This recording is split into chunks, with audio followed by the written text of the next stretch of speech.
Let's talk about Money in the Bank, everybody. We're going to get to the full review in just a minute, match by match, and certainly it had its ups, had some great wrestling, but boy, did it have some head-scratching results. We're going to talk about that, guys. Stay right here. We're going to get everything going right now. This is WWE superstar Drew McIntyre, and you're listening to the WWE Podcast. The champ is the one that everybody wants, me. Becky Lynch is going to WrestleMania. Claymore! Austin 316 says I just whipped your ass. This is my honor. You're going to acknowledge me. Welcome, everybody, to the WWE Podcast for this Sunday, July 3rd, 2022, early in the morning as I record this about 9 a.m. Eastern Standard Time. But hey, that's irrelevant to you, depending on where you're at. But thank you, everybody, for listening. And I was going to do a review show last night. I was a little bit behind on watching. I wasn't watching minute by minute with everybody. I was actually hooked into Stranger Things. Stranger Things actually brought me out of the wrestling world. And I did end up finishing it by 11:30 or so at night. So it was about a half hour, 45 minutes behind everybody. So that's why I wasn't participating on Twitter or anything until late in the night. And if you haven't seen Stranger Things, I don't know. If you know, you know, right? IYKYK. If you don't care, then let's just get into wrestling. But thank you, everybody, for listening. And we're going to get into the full Money in the Bank results. And like I said at the open, it was a pay-per-view. I'm just going to call it a pay-per-view right now because it just feels right to call it that. It was a pay-per-view that was really, really good on the wrestling. Like, you could put this pay-per-view up against any other pay-per-view, at least in 2022, and maybe even beyond, and say that the wrestling in this was magnificent. The in-ring was top-notch. Obviously headlined, this isn't news, by the tag team match between the Street Profits and the Usos. That was, I mean, maybe a match of the year candidate. It's easy to say when it's fresh in your mind to say that. We'll see if it stands the test of time, but definitely one of the best tag matches I can remember in recent memory. Just great. The crowd in Vegas loved it. The Fight Forever chants, I haven't heard that in a while. Really good. And the announcers obviously put it over really well. Corey Graves and Michael Cole really sold it nicely. And I think they genuinely felt it was as great as the fans did. It was amazing, that tag team match, and we'll dive into that. We're going to dive into the fact that, hey, Theory won the Money in the Bank. Wait, what? Now, we'll get into that. I'm really not happy about that. And it's not because I don't think Theory is a future champion and that Vince truly is bringing him under his wing, and it's not just storyline on TV, that it is truly what he's doing, and that's obviously what's happening here.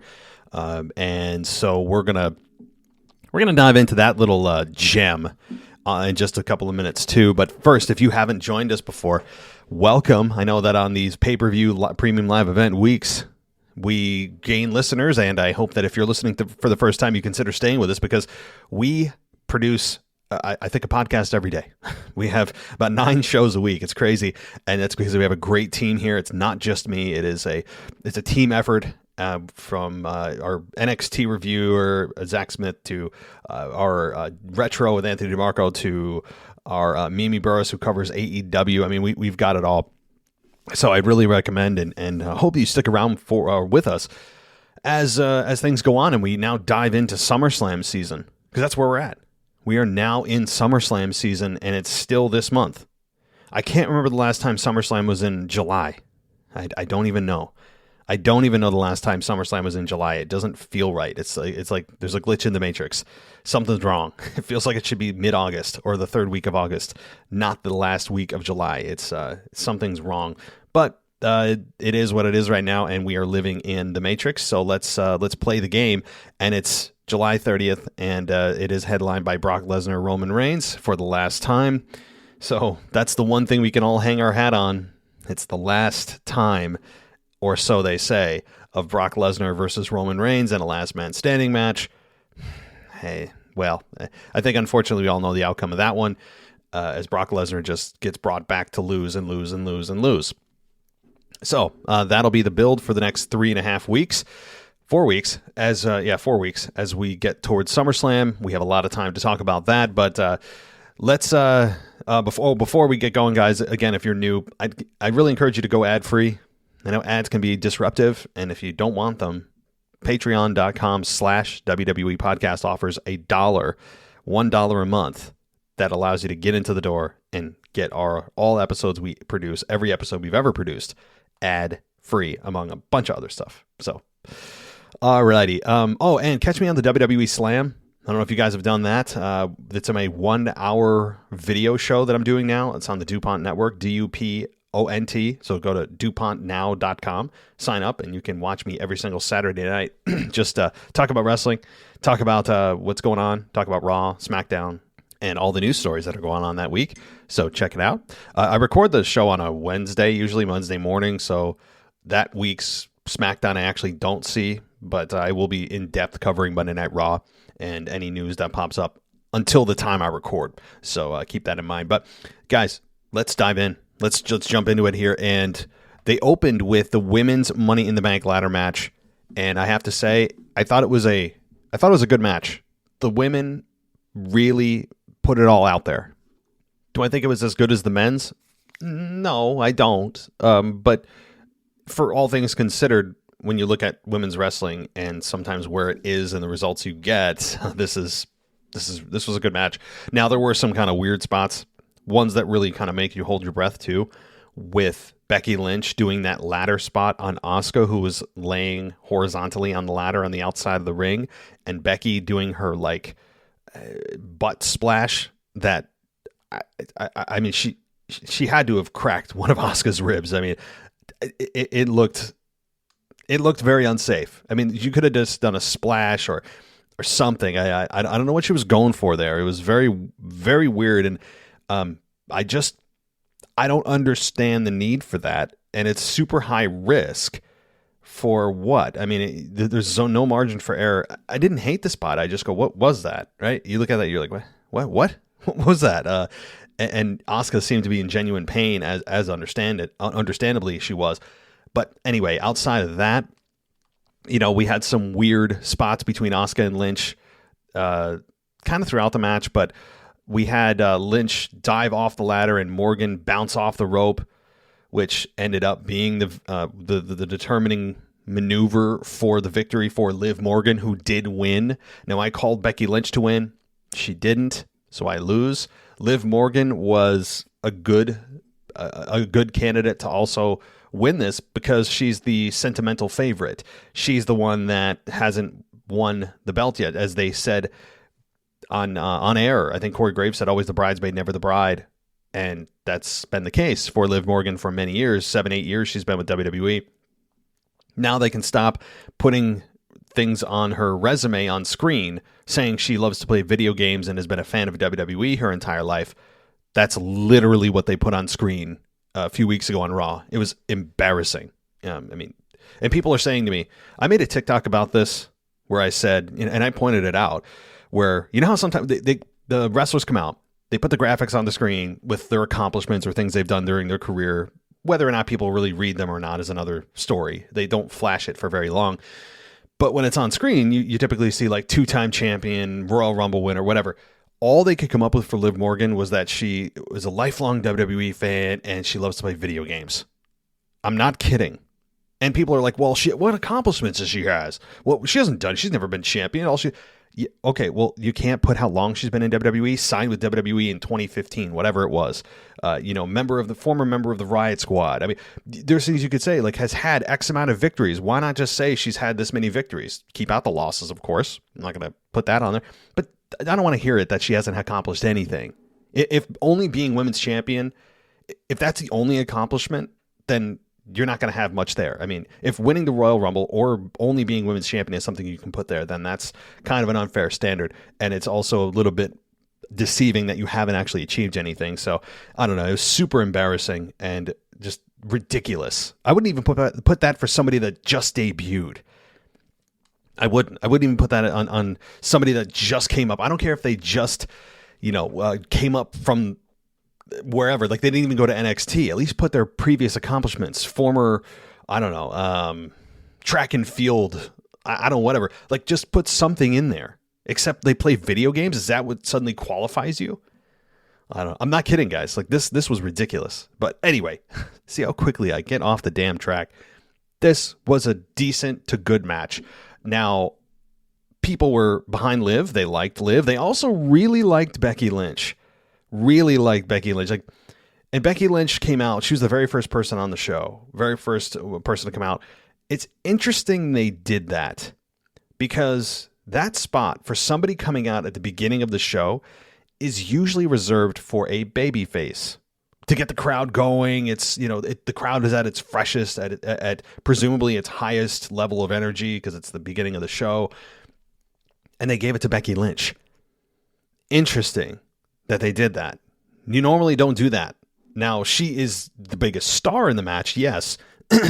But you don't want the crowd starting off booing. Usually, it's not a good feel to the show. It's the tone, all that stuff that Vince loves. It just was interesting. Now, do I think that this is a sign Becky Lynch could be turning babyface again? I would give it a chance. Yeah, because they also haven't changed Becky Lynch's music either. They've left it the same babyface music that the fans have just Pavlovian response to, where they cheer for her because they love the music. They still respect Becky Lynch, and she's not champion anymore, and she's entertaining, and she's really good in the ring. I mean, there's a lot to like about Becky, and there's not a lot of reasons to dislike her, other than, okay, she wears ridiculous outfits. Well, so does Seth Rollins, and he gets cheered. Attire alone isn't gonna dictate what the crowd does. So back to this match, Liv wins, and the crowd likes it, and Becky Lynch. The good thing about Becky. Now, I know there's other women in the match that I'm kind of ignoring, not on purpose, but the story also here will be Becky Lynch's continued downward spiral, where she continues to lose matches, and she's saying she's hit rock bottom, and she continues to find new lows. Now, it's not as if she won the briefcase and then was unsuccessfully cashed in. That would have been, I think, also kind of fun. But the story here was obviously Liv Morgan, but also Becky Lynch going into another tantrum and seeing her devolve into this just insane kind of just unhinged Becky Lynch. I'm loving that. I mean, I want to see her continue to go on a losing streak, not because I don't like the character, but because I want to see where the character can go with this continued losing streak and see how far, like, what's the end game? That's what I want to see. So I want to see Becky Lynch continue to lose, continue to come out there and say, no, this is my opportunity. No one's stealing it from me. And then lose that match. And then say the same thing next week, and continue to just go down and down and down. What's the basement for Becky Lynch? Because that ultimately would, I would imagine, dictate a character change for her too. So I don't know. I'm on board for Becky Lynch continuing to lose simply for the interest of character development. Now, we had Alexa Bliss in this match. I think, sadly, for Alexa Bliss, the moment we'll remember the most about Alexa Bliss was not the women's Money in the Bank ladder match. Oh, no. It was her promoting the WWE Capital One credit card. That was, by far, the most memorable moment for Alexa Bliss, anyway, on the pay-per-view. And people, and I love it. I'm so glad they did it, and they didn't tune out the audio from the live crowd, because the live crowd wanted nothing to do with it. I think they made a mistake when you look back, hindsight's 2020, that they left the audio from the live crowd in that particular segment, because I think they imagined that they might cheer or just say nothing, and the crowd booed pretty good. And they rightfully did, and I'm very proud of Vegas to boo this, because they're taking somebody that the fans have been they've been really behind her, especially during the whole Bray Wyatt segment, the whole Bray Wyatt I guess alliance that she had for a while. Oh yeah, we'll talk about Bray Wyatt too. He didn't appear at the event, I know, but there's a lot of speculation based on that little film we saw. So we'll talk about that too. I didn't forget. But Becky Lynch here, or rather Alexa Bliss, got a Capital One credit card spot where she was with the doll that also no one wants to see anymore. Like, if you're going to be Alexa Bliss, get rid of the effing doll. I mean, we're done with the doll. Just cut the cord. No one's buying Lily dolls on WWEshop.com. If they're keeping Lily around just to try to create more merchandise sales, I could be wrong. And if I am, I get it from a business perspective to keep her around. But I'd imagine they're probably not selling a whole lot of Lily dolls, unless they wink on their own or something. So this to me it was an embarrassing segment for Alexa. She did what she could. She always goes all in. I'll give her credit on that. And this is not an indictment on Alexa herself, Lexi Kaufman. It's a indictment on creative and Vince to think this was a smart move to take somebody that the fans respect and want to see move up and actually get a prominent, consistent in-ring spot and consistent storyline they can sink their teeth into. And instead, we get a Capital One credit card segment with a doll no one wants to see. Yeah, thank you, Vegas, for saying loud and proud to WWE, this is stupid. This is, from a creative standpoint for Alexa, this is the opposite of what we want her to see her in. Our infomercials for WWE right after her match. It was just god awful. I mean, again, no hit on Lexi Kaufman. Like, she's doing what she is told, and she does a great job with everything she's given, and she has a very believable presence about her. She doesn't feel like she's winking and nodding to things. She just goes all in, and I respect that. But man, bad move by WWE. Bad. Also, if I was Lexi, I'll just call her Alexa. I'm not going to be cute with calling her real name. With Alexa, I would say to creative, can we modify my music? It sounds like she's got the most generic royalty-free music. It's like if I did a Google search for royalty-free music and I was like, hey, give me a generic little rock song that's appealing to women, and that's what it came up with. Does anybody else even know Alexa Bliss's new song? It's not catchy. It's generic. There's nothing to it. It's not exciting. If she's a babyface, and she is right now anyway, can we modify her music a bit? Like, do something to it, spice it up, add something. It's just like nothing. I don't know. I'm not a fan of her new music.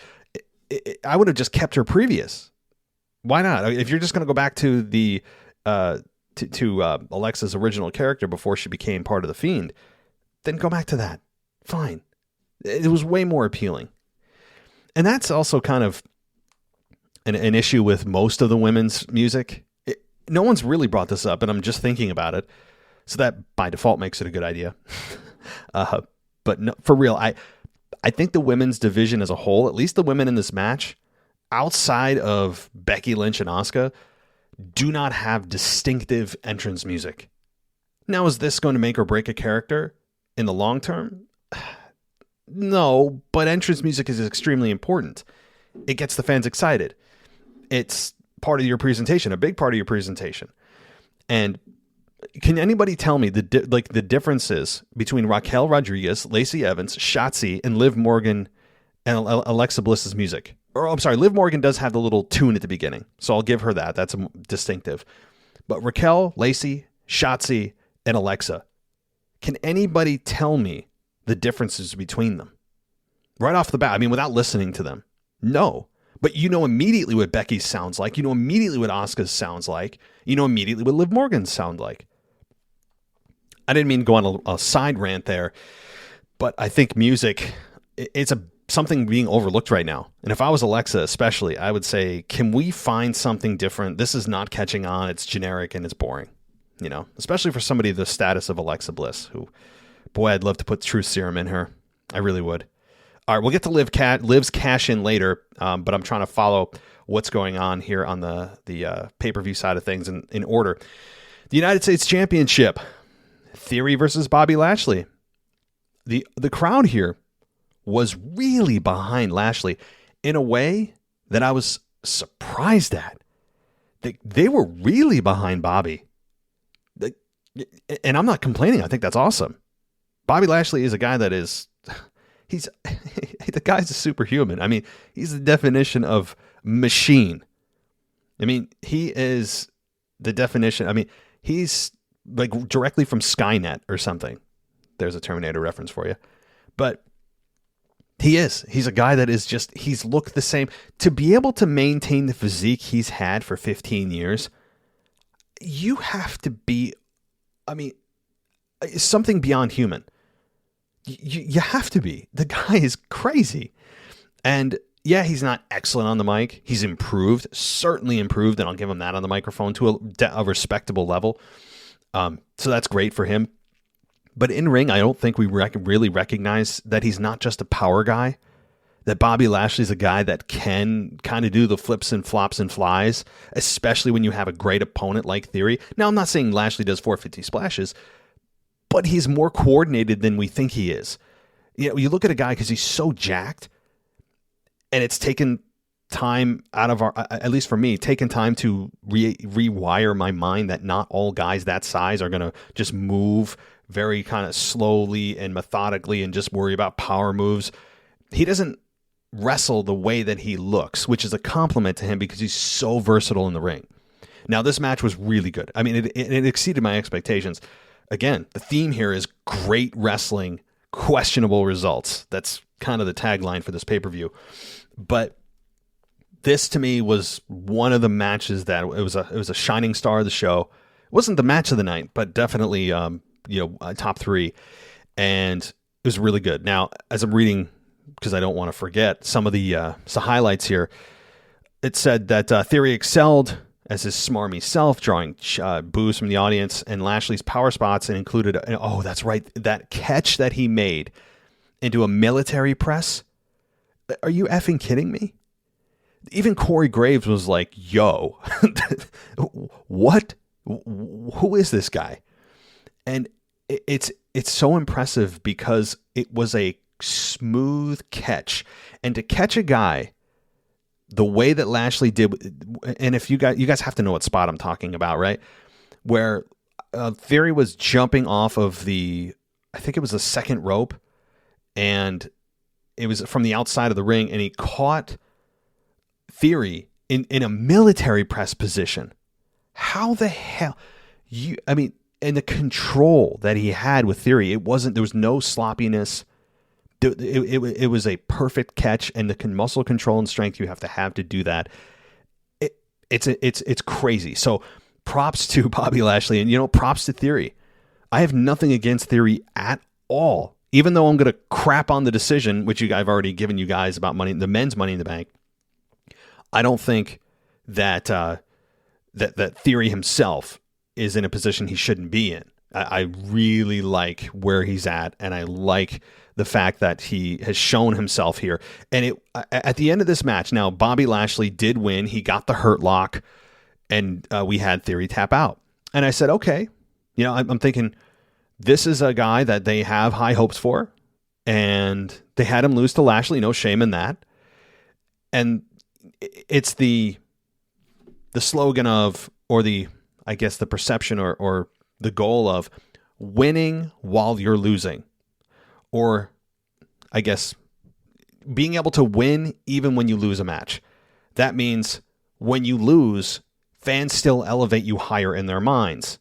The loss is deodorized by how great you did in the match, right? And that's what I looked at in this. I said, okay, Theory lost. I actually thought he would go on a longer run with the United States Championship, but I'll get to why I'm not glad, but I understand why they took it off him. So they took it off Theory. Bobby Lashley is the United States champion, and I don't have a problem with that. And I understand why they did it. And when he lost, I said, hey, this is a win and a loss. This is a textbook example of how you win when you lose. And I think that they did that perfectly. I said, okay, he's just taking a step back a bit, but it's really an elevation. The goal in any match, in the perfect world, both guys, both women, are elevated no matter who wins or loses. That's in the minds of fans. That should be the goal. And they did this to a T. Textbook. Doesn't always happen at all. I mean, you have squash matches and things like that.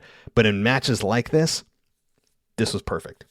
A perfect example. And I said, okay, cool. They're still elevating him, even though he lost.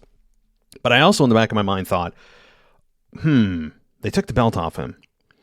Is this really a demotion or a promotion? And I thought about that. Not to say that I knew he was going to be a part. I didn't. I had no clue. I didn't think they were going to do that. I did not think they were going to put Theory in the Money in the Bank ladder match. I had no clue. So I'm not going to pretend I did. But I thought to myself, sometimes taking the belt off of a guy is a promotion, because that means they're taking him out of, level 2 and they're putting him up to level 1. That's, or level 3, depending on how you rank it. But you know what I'm saying? Sometimes removing a guy, even though he loses the belt, is a way to promote him. You see that a lot at NXT. When guys lose the belt, the NXT championship, a lot of people go, oh, he's getting promoted to the main roster. Right? So it was kind of that, where they wanted to elevate him further so he could get out of the United States Championship picture. But I also think that Lashley as United States champion is a lot of fun. I mean, this was a win-win all the way around, really, when you think about it. Lashley and Theory put on an excellent match. Both men are elevated, no matter who won or lost that. Lashley as champion is fun. He's deserving of it. The crowd was super behind him. And then you get Theory being able to move to the next level. All good. So let's move on. But I really enjoyed this match. I thought it was a solid B+. All right. Then we get the women's championship match of Bianca Bel-Air versus Carmella. And reading the summary of this so I don't forget anything. They pieced together a short but solid match. Both women landed impactful offense, and the entire match was clean. Bel-Air showed off her wicked athleticism with power bombs and backflips, and Carmella had no problem drawing boos from the audience. And then Carmella post-match attacked Bel-Air, and that tells you they're continuing this feud, whether you like it or not. So this was fine. It actually was a little bit better than I thought it would be, because I don't look at Carmella as a particularly excellent wrestler when you look at the other field of women. But hey, Carmella has shown me that she's not just a Divas, at least in this match, not just a Divas era leftover, even though her gimmick actually embodies the exact problem with the Divas era and prior to that, which was just sexualizing women. You have a woman who is just all about her looks. And that's her entire gimmick. And that's how a lot of the audience, per creative, looked at the women, especially in the Attitude Era, and kind of lingered into the Ruthless Aggression era and the PG era until the women's movement happened. So Carmella, unfortunately, is super shallow in her development, because she's just taking everything that was wrong with what the women's wrestling was prior and saying, this is my gimmick now. Look at me. Look at my body. Like, look at how beautiful I am. That's the problem, and that's the issue I have mostly with Carmella. Now, as far as this goes, in terms of the moves and everything else and the actual match itself, I thought it was really good. Well, maybe not really good, but fine. I thought this match was fine. I'd give it a B-, C+.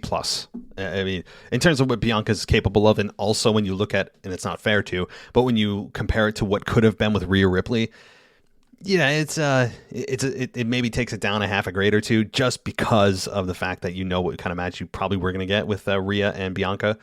But still, I have not, Carmella was good in the ring. She held up her end and she lost, but she also attacked Bianca at the end and after the KOD, and she is now apparently continuing this program with Bianca.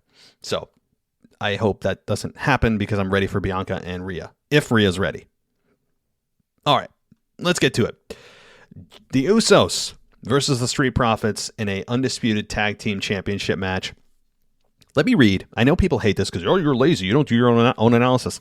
Well, here's the thing. I don't write a whole summary. I'm not going to. I did enough papers in college and high school, like hundreds of papers probably. I'm not going to. I'm kind of like allergic to writing long text. It's just because it gives me PTSD from all the papers that we had to do in college and stuff. Which I haven't been in college in, like, I don't know how many, 13 years. Anyway, so let's say, I'm going to read this, and you guys hate on me if you want to hate on me. It's cool. So Ford is generally perceived as the A side of the Street Profits, but Dawkins really shined in this match. I totally agree with that, yeah. His front flip dive to the outside was stellar. His Enziguri kick was crazy. for that man of that size, and the match was oozing with charisma. Ford repeatedly telling the Usos to suck it from the top rope drew a massive reaction from the fans. Jimmy and Jay were at their giddy best, and both teams thumped with loud, believable strikes. The rest period in the middle of the match dragged too long, but the drama and intensity of the match back half fully made up for it. A live audience was red hot, and Ford did what he often does, is steal the show by landing a front dive over the corner post, and the Usos secured their title victory after disposing of Dawkins on the outside and hitting Ford with the 1D. It was revealed after the match that Ford's shoulder was actually off the mat, which of course created some doubt on the outcome and setting up a rematch. I mean, they gave this particular website gave it an A. I agree. I mean, this was a 4.9 out of 5. It was a crazy good match, exceeded all my expectations. The crowd being into it always helps. Imagine this being in front of the Thunderdome. Imagine that. Remember that era, guys? Yeah, I think we're all old enough to remember that. But that's where the crowd really, really helps. Now, everyone held up their own end. I mean, everyone. And to this article's particular point about Dawkins, yes. I mean, I have kind of crapped on Dawkins just because I think his character is absolutely insufferable. You know, always just screaming and yelling at the camera backstage, being the infomercial man for everyone else and every other storyline going on, and doing all that crap. I can't stand it. However, Dawkins really killed it in this match. This is easily, easily Dawkins' best match to date. They were excellent. Everyone was. There's not a single thing bad I can say about this match. Nothing. The only reason I'm not giving a 5 out of 5 or an A+, if that's the absolute highest you could possibly give, is because there's always that intangible of like, well, everything could always be better, right? So it's almost impossible to give it a 5 out of 5. The only 5 out of 5 match, if you guys are wondering, that in my mind I can think of off the top is Michaels Taker WrestleMania 25. To me, that was the perfect match. Absolutely perfect. But this match was, in terms of tag team wrestling, maybe the best match I've seen in years, maybe longer. I mean, I'm saying years, but if you were going to point me to like a specific match prior to this, I don't know what that is. So I'm just going to say years to kind of cover everything. I don't know. This was awesome. And the crowd saying that, you know, fight forever, the fight forever chants, the this is awesome chants was all deserved. All men deserve a standing ovation for this. I'm sure they got a backstage standing ovation from everybody, and they should. This was just the highlight of the show in terms of wrestling. I think it exceeded all expectations. Now, you knew going in that they were going to be kick-ass. You knew that this was going to be at least, you know, a 4 out of 5 match, B plus at the bare minimum. And we got A plus depending on your grading scale, and it was just great. That whole dive over the corner post that Montez Ford did, the dude's like, you know, Inspector Gadget, like go Gadget legs. I mean, I just, the guy's insane. I really think Ford, and I've said this before, but I'll continue to say it, is a future WWE champion. I think he's got the look, he's got the charisma, he's certainly got the in-ring. The guy is a future champion, and I would even advocate in 2023 for Montez Ford to be WWE Universal Heavyweight Undisputed, I don't care what they call it, champion. That's what I would advocate for, just because of how great it is now, or he is. That's not to say there's no juice left to squeeze out of the Street Profits. There is, and I think that they'll probably go back to the well here with Usos and Street Profits at SummerSlam, because of the result and the reaction to them at Money in the Bank. I have no problem with that. They may add a team. I hope they don't. I hope they stick with Street Profits and Jay and Jimmy, the Usos. But the problem with that is, the only problem is it's very difficult to duplicate something like this. Very difficult. To top it is even harder. So I would expect at SummerSlam, if this is a rematch, or maybe they'll do a ladder match, or I don't know, whatever, that they probably the quality isn't as good, like a notch lower. And it's not that they're not capable of it, it's just difficult as hell to duplicate it. I mean, as I just mentioned with Michaels and Taker at WrestleMania 25, they tried to duplicate it at WrestleMania 26, and people don't talk about WrestleMania 26, even though that was Michaels' last match. Because when you try to duplicate greatness, people have greatness as the bar, and that's an unfair bar, but you do it as just kind of human beings. We're like, oh, they're going to be at that same level or better. Eventually you hit a ceiling. We all have our limits, and I just don't think they're going to have the same quality match. It's nearly impossible. They'll still have a great match, but match of the year, it's not impossible. But I think, again, for a match that doesn't even exist yet for SummerSlam, I'd imagine WWE's booking, the way they do things, and I understand why. This one I agree with. They'll go back to the well on this one. Just great stuff. I can't say enough about it. Just excellent, excellent tag team match from both teams. All men involved. Okay, then we get to Ronda Rousey and Natalya.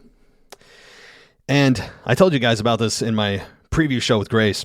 Go follow her podcast, by the way, the Evolutionary Wrestling Podcast. Go check it out. If you guys haven't heard our preview show, go check that out too if you're interested in it. But let's get to the SmackDown Women's Championship, guys. Ronda and Natalya. It was okay. You know, Ronda showed a lot more range than I remember with her wrestling maneuvers. Anyway, also it was a bit not unfair, just unlucky that they had to follow a match of the night candidate. Right? that was also something that was something that I would not be envious of following. And the crowd's energy was zapped. They had just seen a classic, and then you get Ronda and Natalya, which, I mean, on its own, people weren't excited to see. So even if the match prior was a stinker, it wouldn't have helped them too much, but certainly it didn't help them at all. The fact that they had to deal with a match of the night candidate and maybe match of the year candidate with tag team wrestling right before. So this was fine. The match was okay. It was as good as it could have been, I think. And Ronda held her end up. Natalya, I think, was fine too.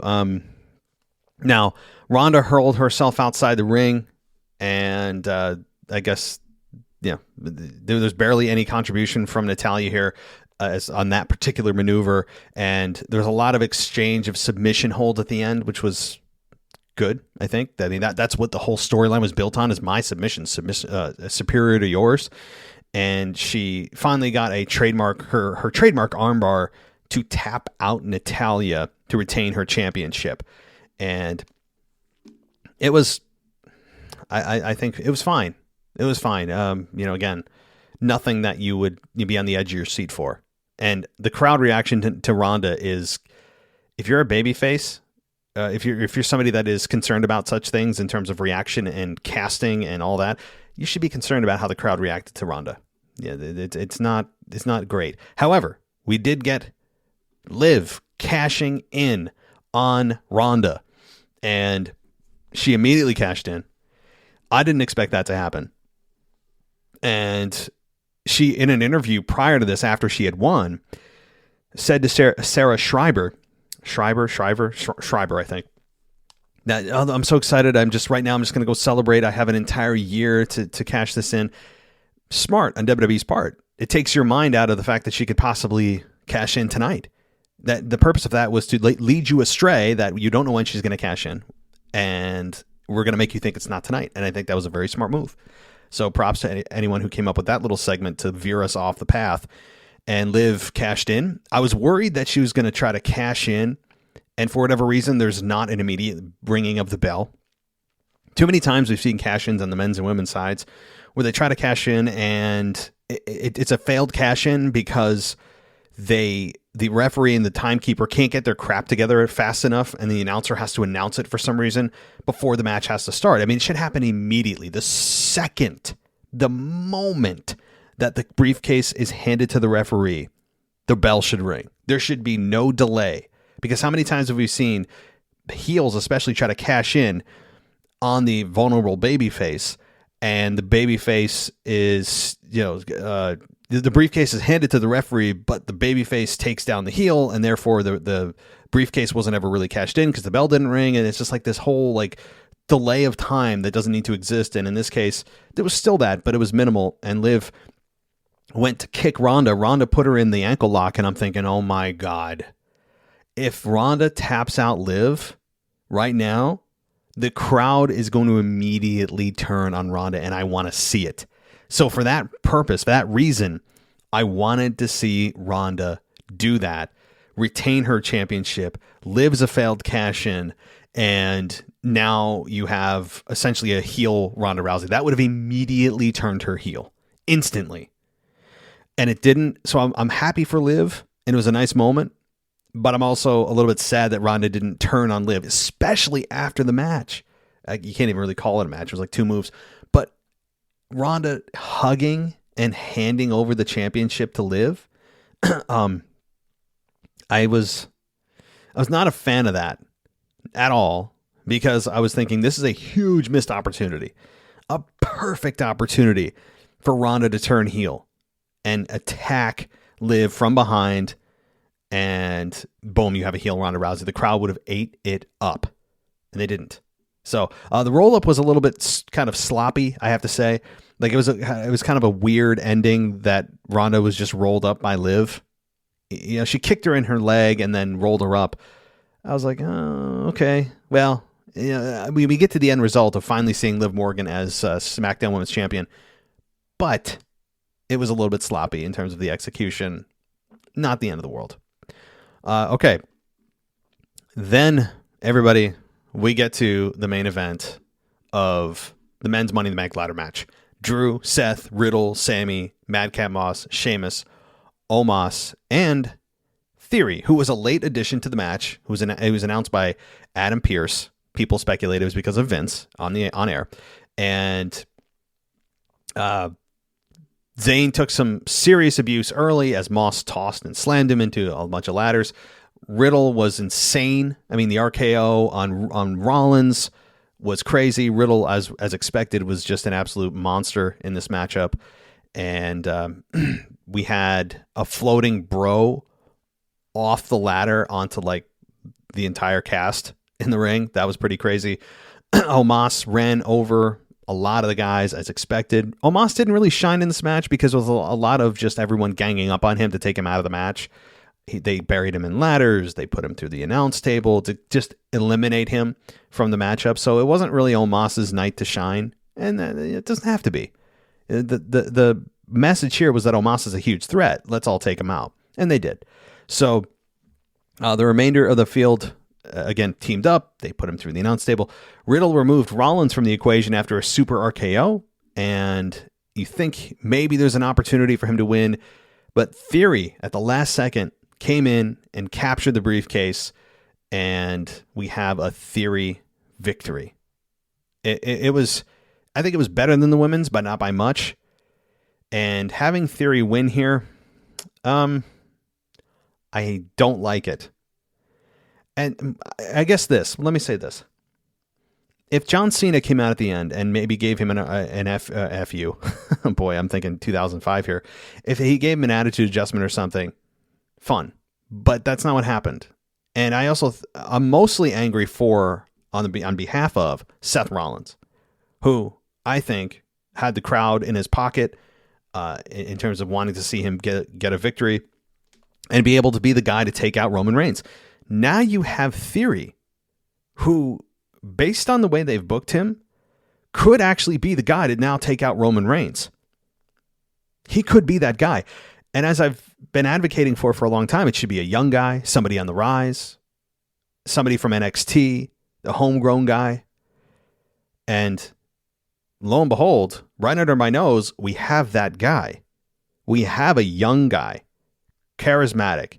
Vince loves him, obviously, not just in story, but in real life. He is he's a prior champion. He from NXT, he's homegrown. He fits all the boxes. The only one he doesn't fit is that he's a heel. So you don't want necessarily a heel Roman Reigns transferring the belt to a heel Theory. Yeah, so that's the one hurdle they have, is that it's not a heel. Or not a babyface. It would be very, I guess, maddening to fans if they transfer it from a absentee heel champion to a heel champion that is there every week. I guess the one benefit is, okay, he's there every week, and the championship is now out of hibernation and back into the eyes of fans, so that's a good thing. That's the only positive because of the fact that it's going on to another heel. So could he cash in? I mean, he fits he checks every box. He checks every box, and he could use this to springboard his career. Absolutely. It's just that he's a heel. That's the biggest hurdle, and it is a problem. That is a problem, and I think fans would not be excited about that simply for that fact.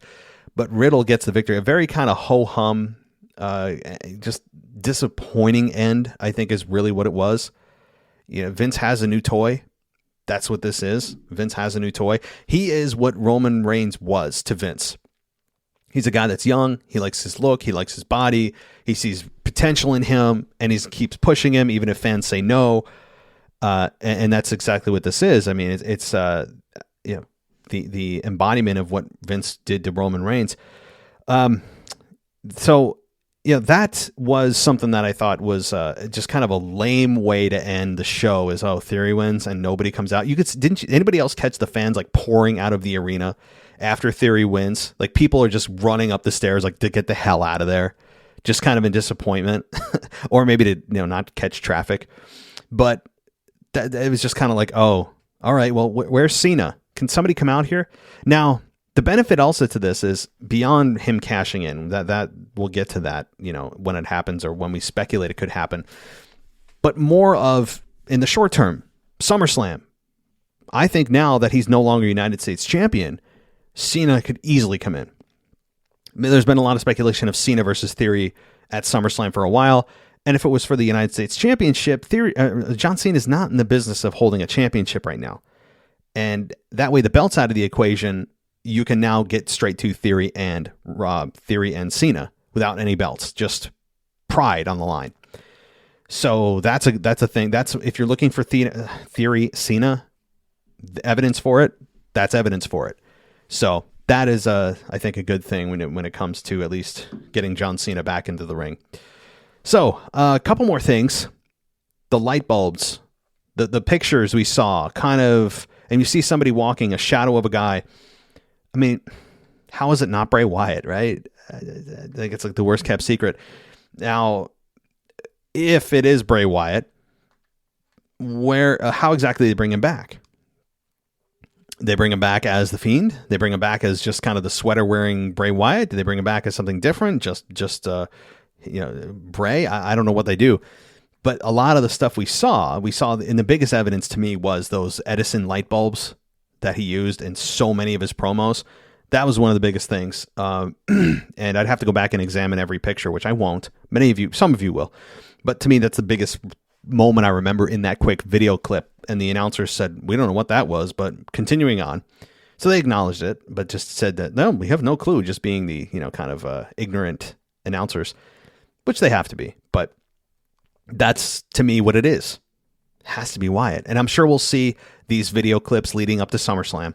I would imagine that we're going to see more and more of these hints of Bray Wyatt, leading all the way up to the week before or at SummerSlam. I would imagine that has to be it, right? How can they not re-debut Bray Wyatt at that point? If it's not Bray Wyatt, I have no clue who it is. And really, I don't think the fans will react positively if it's not Bray Wyatt. Like, it's Bray Wyatt or we riot. Ooh, there's a sign for you. Did I just start something? It's Wyatt or we riot. Ooh, I like that. Boy, I hope I didn't start a movement. But that's the mentality going into SummerSlam. Because of these vignettes and little sneaky things kind of pop on Raw and pop on SmackDown the next 4 weeks, and it's not Wyatt who re-debuts at SummerSlam, like, I don't care who it is, they're going to get booed and the crowd's going to crap all over it. So it's Wyatt or we riot. So beyond that, let's see what else I had to say. One more note here. Oh, Logan Paul re-signed with WWE. I have mixed feelings about this. I mean, it's going to be Logan Paul versus The Miz at SummerSlam. I don't think anyone really particularly cares that much. Only because The Miz is a heel, and if they're trying to make Logan Paul a babyface, good luck with that. Really, I wish you the best. Godspeed, because Logan Paul is going to get demolished by the crowd, who have no respect for him. And they also, in terms of respect, I mean, they respect The Miz more, but they also don't like his character. And it's going to be very difficult to turn him babyface. So I think it's a heel versus a heel. Maybe WWE is going to say, let the crowd react how they are. This is a soft landing spot to get Logan Paul back in the eyes of fans. He did sign a legitimate contract with WWE. Now, what that means in terms of live events, what that means in terms of how often he's going to appear, the length of his contract, we don't know any of this. But the fact that he said he re-signed tells you that it's probably multi-year and probably, I don't know, several matches per year, probably not house shows. We'll have to see. I mean, we don't have the contract in front of us, but I'd speculate that it's multi-year. So get ready for Logan Paul. I don't know how to feel about it yet. Yeah, I'm not a fan of him on a personal level, but that doesn't mean it can't translate into paying money to see him get his ass kicked, right? Isn't that the point? So maybe he's a perfect heel. He's a perfect heel in that way. So he's very easily unlikable. He's got a lot of those just innate qualities. You want to see somebody destroy him. So that could translate nice into dollar signs for WWE. So that is what I think about it. And guys, overall, again, Money in the Bank, lame ending with Theory being injected into the match. But some excellent wrestling. And I'll just end by saying, if it's not Wyatt, we riot. So that said, I'm like very proud of myself. But thank you guys for listening. This was a fun review. I'll be back tonight with Anthony DeMarco covering the current state of WWE, likely going a little bit more in depth, bouncing things off of a co-host about Money in the Bank. Certainly a lot to talk about there. So you'll be able to not just hear me rant into the ether and just hear my own voice, but you'll get to hear responses and thoughts and opinions from somebody else. So that'll be coming later tonight for your current state of WWE. And then tomorrow's the Monday Night Raw review. Wednesday is your mailbag, and also I'll be recording the next episode of the WWE Slam, which you guys can find me on the DuPont Network every Saturday night at 8 o'clock. So thank you, everybody, for listening. Go VIP on our website, www.podcast.com, for all things ad-free, as well as WWE Podcast on Patreon. Thanks, everybody, for listening. As always, take care. I'll talk to you next time.